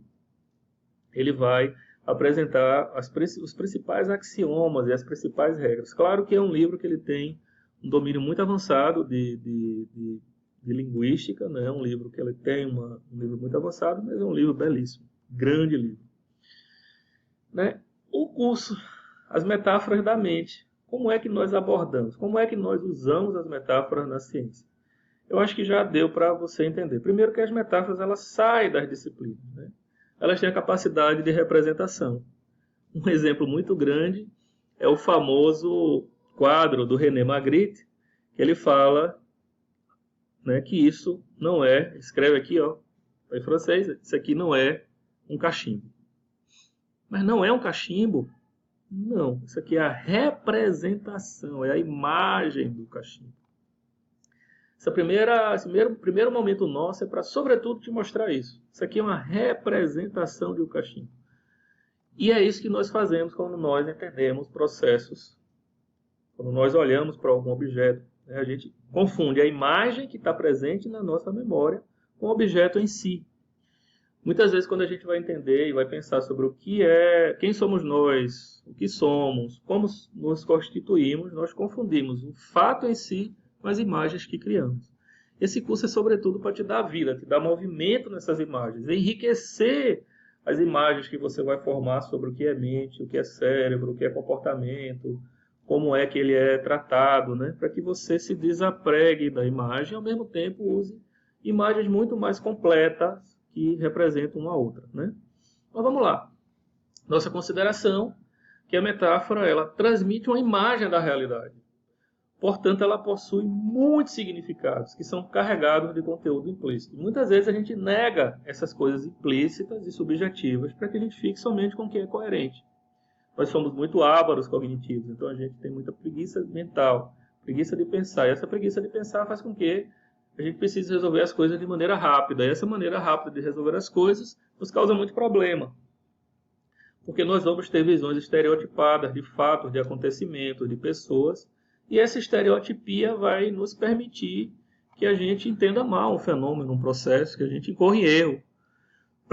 Na maioria das vezes, essas imagens da realidade atuam de forma inconsciente. Muitos cientistas, teóricos, filósofos, ao perderem contato com essas imagens que formam suas crenças, são tomados por certezas e concepções da verdade que podem prejudicar profundamente seu trabalho de pesquisa.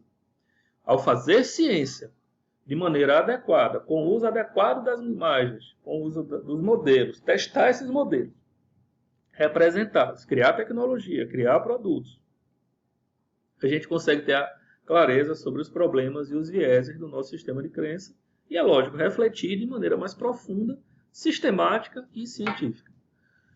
Essa é a nossa posição. Tá? Por isso esse curso foi criado com todo carinho. Né? São anos e anos trabalhando. Né? Sempre que eu tinha um tempinho livre, eu me dedicava a duas coisas. Ao entendimento dos processos integrativos, das ciências integrativas, ao estudo da mente, do cérebro, do comportamento, estudo dos fenômenos complexos e vamos entender, né, de metáforas. Mas vamos deixar isso mais claro.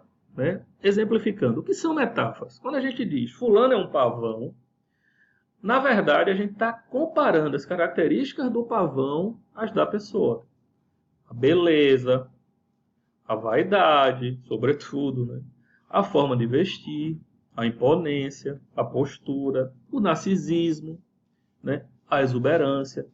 Mas nunca essa pessoa, nós esperamos que essa pessoa seja cheia de penas, tenha pé de pavão, tenha bico, tenha cauda. Né? Estamos quase sempre nos referindo a características internas com pequenas semelhanças, que são incompletas, parciais e enganosas. Vou dizer de novo, as metáforas são incompletas, parciais e enganosas.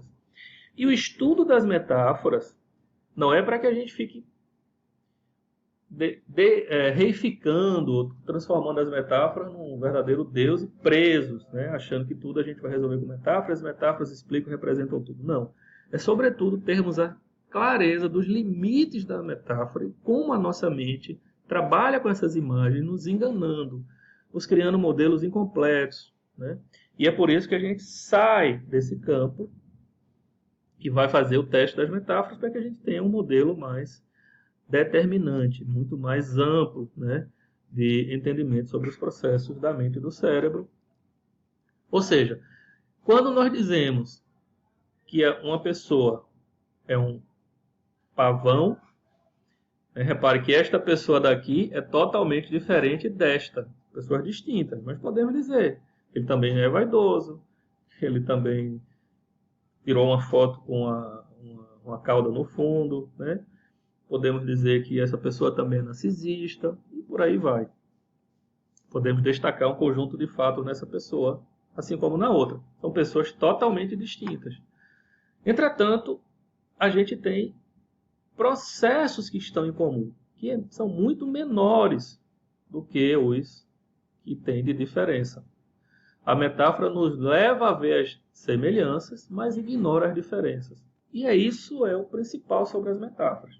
Era isso que o Davidson estava querendo nos alertar, que nós deveríamos, na filosofia, ter muito cuidado com as metáforas. Metáforas muito bem feitas ficavam presentes durante anos, e a gente viu e vê isso nos processos eleitorais.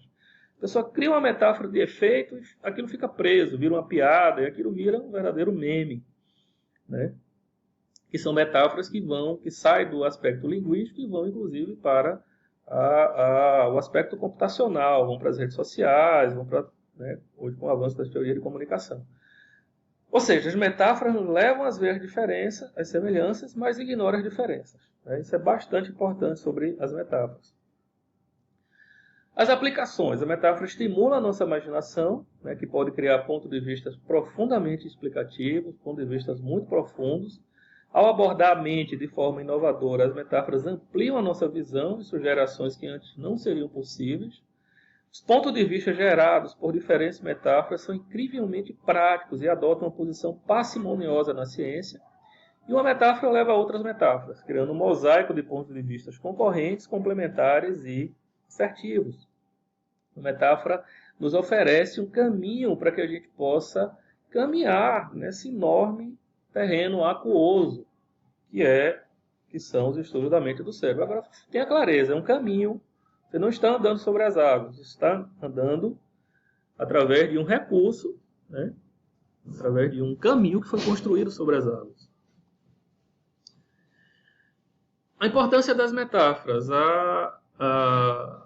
metáfora ela está implicitamente vinculada na teoria da mente, porque toda teoria da mente baseia-se em imagem e metáforas.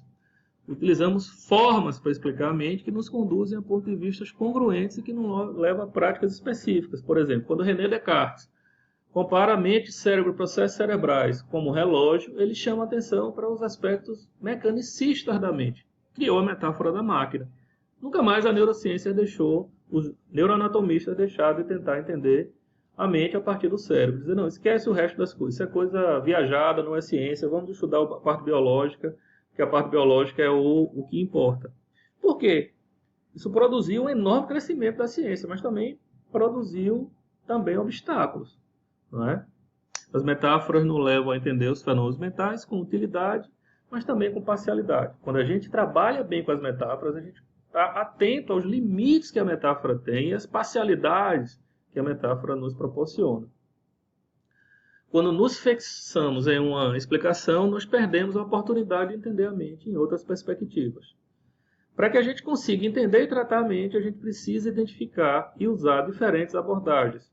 Algumas dessas perspectivas e visões são complementares, outras são contraditórias. Metáforas da mente muitas vezes oferecem um modelo está ainda contraditório com o outro.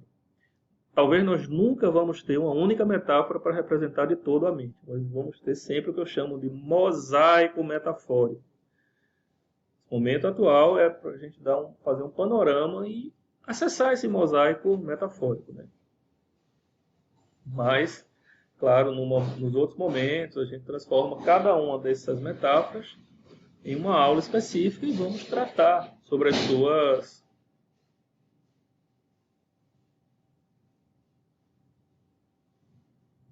Claro, esse mosaico metafórico, a gente vai entender que a gente tem sempre nos estudos da mente e do cérebro um quadro de referência muito mais amplo. São muitas metáforas para explicar a mente e o cérebro, né? Porque elas juntas, elas aumentam a visão e criam a flexibilidade necessária para identificar os complexos processos da mente.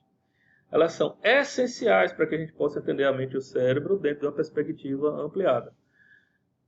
E as metáforas têm limites.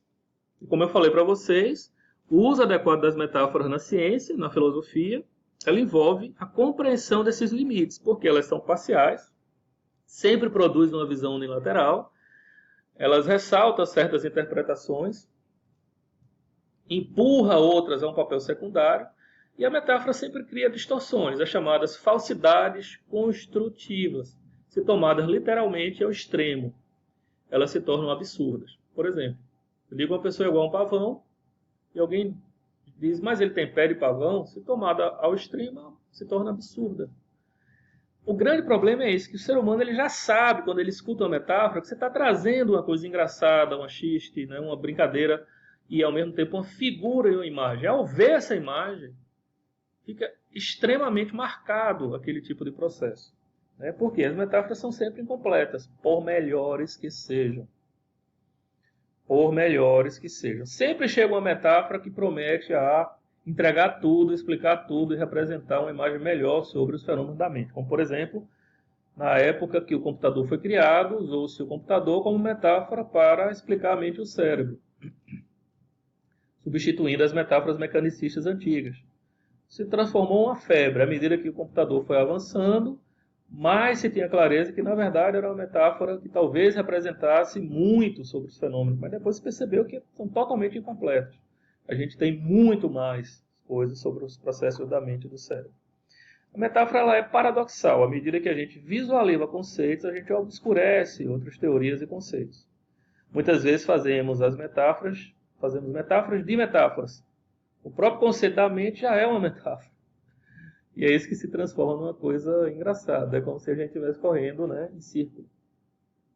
E é importante que a gente tenha a condição de representar e de ilustrar isso bem, de fazer essa separação de conceitos, né, de tratarmos disso de uma maneira bem equilibrada. Por isso, a proposta do curso, né? No curso vai visitar muitas metáforas diferentes. Vamos ter aulas para tratar da metáfora da máquina, metáfora da alma, do iceberg, da natureza, da cultura, do canivete suíço, da consciência.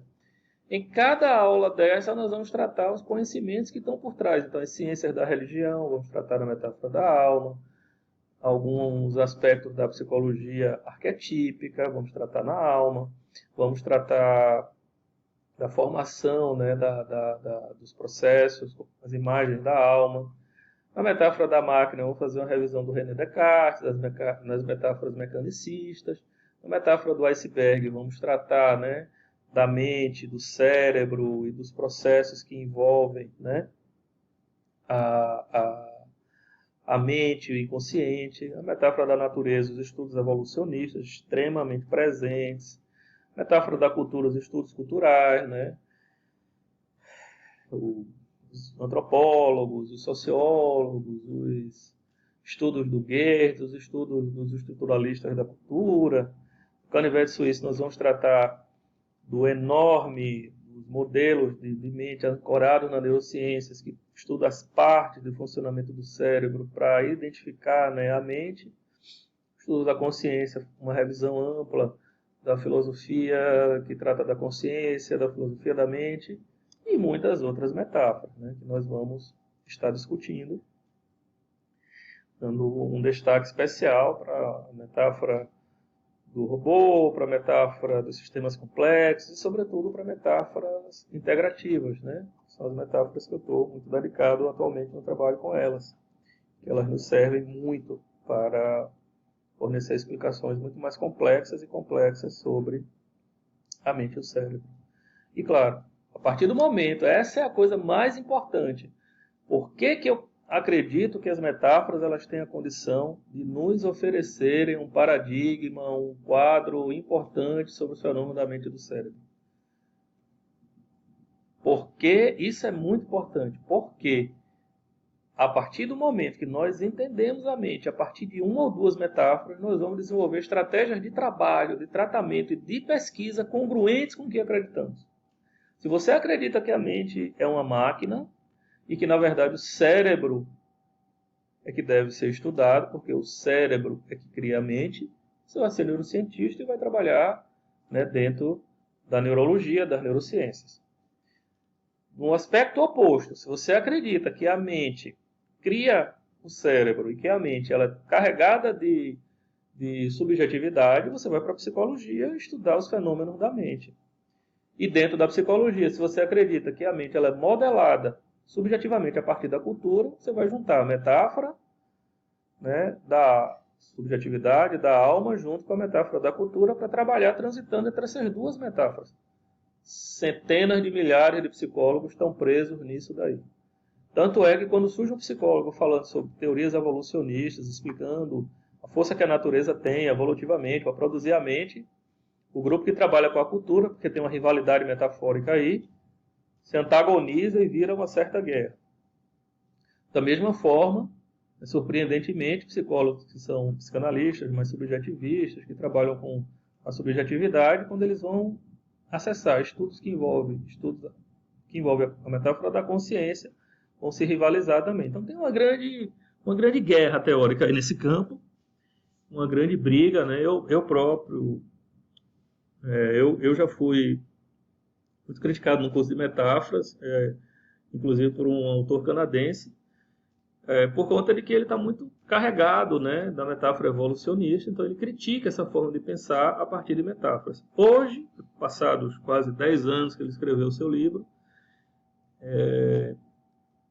ele já foi na direção também de outras metáforas. Ele percebeu que a evolução, que os estudos evolucionistas são excelentes, então explicam muito, mas não explicam tudo. E da mesma forma que ele entrega uma compreensão da realidade, ele também cria estereótipos. Então, assim, quando a gente tem uma certeza, né, sobre um determinado conjunto de processos, a gente passa a fazer uma atuação que muitas vezes é um desserviço para a sociedade. Por exemplo, apropriado dessa metáfora evolucionista, e que, na verdade, né, nós temos determinados processos que fazem com que o cérebro evolui, que existe um cérebro mais evoluído do que o outro, foram criados, né, na Segunda Guerra Mundial um conjunto de práticas extremamente extremamente nocivas, extremamente desumanas, né, né, eugenia, processos de, enfim, conjunto de práticas preconceituosas que você sabe quais foram. Assentados na crença de que precisamos ter vamos dizer assim, uma evolução, né, nas sociedades a partir da raça. Criado um conjunto de preconceitos, de teorias que foram racistas. Claro, não foram os pensadores, não foi isso, não estou aqui querendo dizer e responsabilizar o Charles Darwin pelos processos que aconteceram no nazismo, longe de mim. Eu sei a riqueza, a importância do Darwin, não foi os evolucionistas, o Darwin é simplesmente o autor mais citado no campo da ciência, eu tenho uma admiração profunda por ele, é o uso inadequado, é o uso do trabalho científico com a metáfora errada, é o uso com a metáfora da forma errada, usando a metáfora da forma errada, tendo certezas absolutas, partindo para uma prática social, né, totalmente inadequada e sem levar em conta um conjunto mais amplo de outros processos, de outras metáforas. E esse curso é um convite ao pensamento livre, ao pensamento aberto, à reflexão, à filosofia, à arte, é um convite à beleza, é um convite aos apaixonados pela mente e pelo cérebro, é um convite também às pessoas que gostam, né, do entendimento da mente e do cérebro, porque a gente vai visitar muitas metáforas, né? Vamos visitar a metáfora quântica, a metáfora do iceberg, sempre por uma perspectiva científica. Metáfora da consciência, cultura, sistemas complexos, alma, universo suíço, insight, robô, metáfora da religião, metáfora da evolução, e assim sucessivamente. No curso a gente vai estar tratando, né, das metáforas que são primárias e das metáforas que são secundárias. Por exemplo, robô é um tipo de máquina. Então nós vamos trabalhar, mostrar o nascimento da metáfora da máquina, essa máquina biológica, né? E nós vamos apresentar onde isso provocou, onde isso caiu, né? Construção de robôs, do entendimento da mente dentro de uma perspectiva atual. Então é também um convite totalmente interdisciplinar para pensarmos a ciência sem fronteiras de verdade, né? Cada metáfora, ela tem um potencial enorme, né? As metáforas tratando da mente, ela tem um potencial enorme. Por quê? Cada metáfora apresenta um modelo para entender e explicar a mente e o cérebro. Nós encaramos a mente como metáfora. A gente vai dominar a arte de lidar com as contradições e semelhanças dos processos mentais. E as metáforas nos ajudam a ter uma visão mais ampla e muito mais abrangente sobre os processos mentais. Com as metáforas, a gente encara a mente com relativismo. Isso confere uma enorme flexibilidade nos processos e fenômenos mentais e nos dá uma ferramenta extremamente poderosa do ponto de vista científico para refletirmos sobre os processos da mente. E as metáforas, elas explicam os processos complexos da mente porque os processos da mente eles são integrados e sistêmicos, né?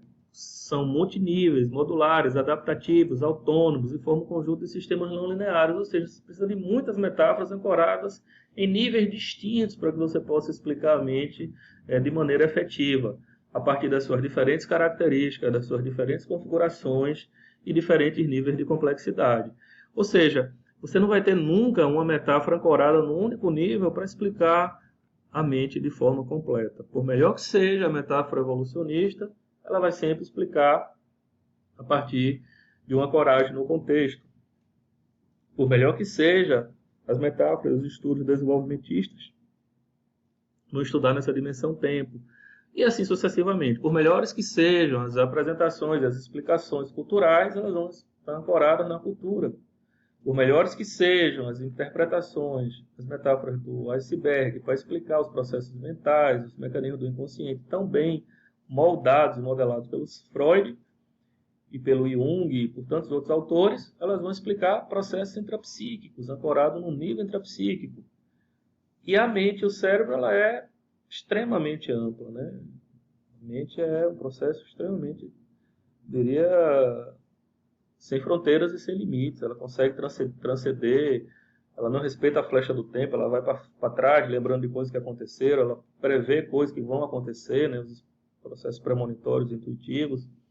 ela consegue percorrer os distintos ambientes, os distintos grupos sociais, os distintos contextos, ela consegue ter a capacidade de representar a si mesma, ela consegue transcender a espaço-tempo de maneira extremamente complexa, adentrar em outras realidades, né, universais. É simplesmente fantástico. A gente tem uma delícia de produção de conhecimento científico quando nós entendemos a mente e o cérebro a partir dessas perspectivas. Nós vamos ter, claro, uma ampla literatura abordada, né?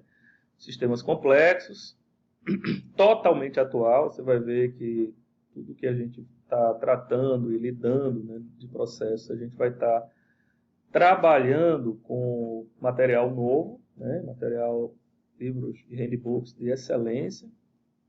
Por exemplo, esse livro de 2020, agora criado, que fala sobre robôs, são 2.900 páginas, discutindo todas as tecnologias, o que está implícito, como é que o robô é criado, como é que ele é produzido, né? Também um livro de 2020, agora, Introdução aos Sistemas Complexos, e falando sobre sistemas adaptativos. É um outro livro que, né, já do ano passado. E assim sucessivamente. Nós temos uma centena de milhares de livros de qualidade, né? Neurociência cognitiva, os handbooks de psicologia, conjunto de livros que tratam sobre o entendimento atual, sobre a alma na ciência da religião, juntando cognição com religião, né, as metáforas do iceberg, que fala da neurociência da mente, que fala do inconsciente, metáfora da máquina, os livros da neurociência, os livros da psicologia evolucionista, falando sobre como é que a mente e o cérebro evoluíram, né? E muito mais material.